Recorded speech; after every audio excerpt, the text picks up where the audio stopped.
Ukraine is under constant attack. This is near Kiev, a smouldering symbol of Russian aggression.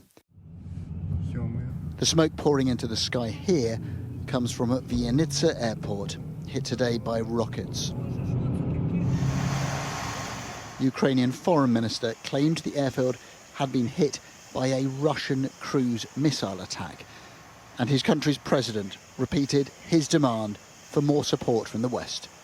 Захищати нас, захищати людей. This is your humanitarian obligation to protect us, to protect people, and you can do it.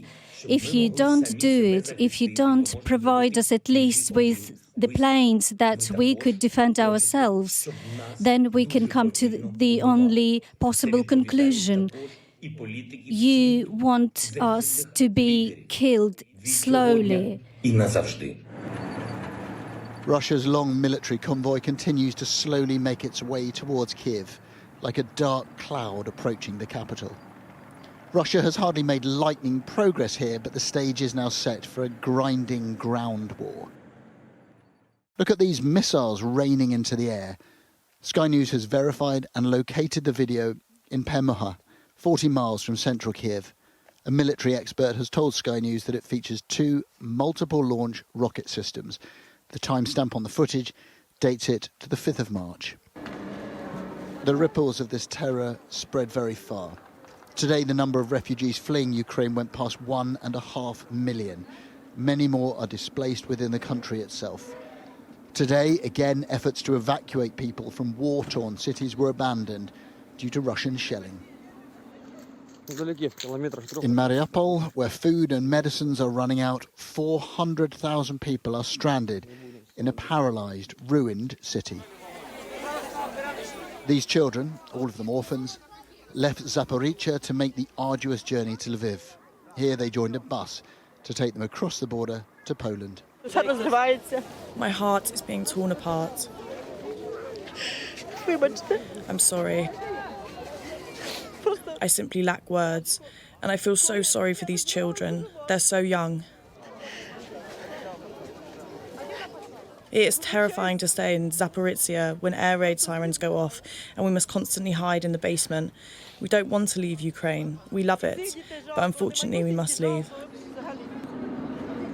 Lviv station is a stage for so many scenes of sadness and separation. This woman had just arrived from Kharkiv.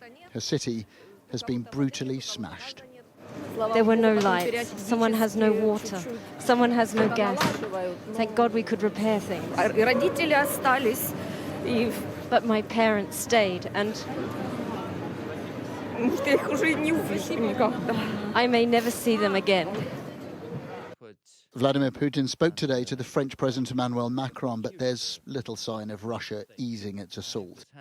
Instead, there is familiar belligerence, dark warnings against any nation that might allow Ukrainian warplanes to use its airfields. We draw attention to the fact that using the airfield network of those countries to harbour Ukrainian combat aviation with subsequent use against Russian armed forces may be evaluated as said countries engaging in the military conflict. And ranged against that is Ukraine's resolve.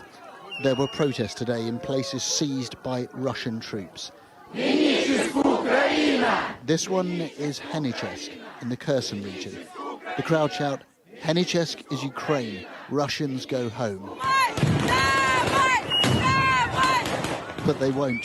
They are here and fighting. The Ukrainian news agency Interfax reports that Russian troops opened fire at this separate protest, wounding 5 people. This is a brutal conflict, and it's not going to end soon.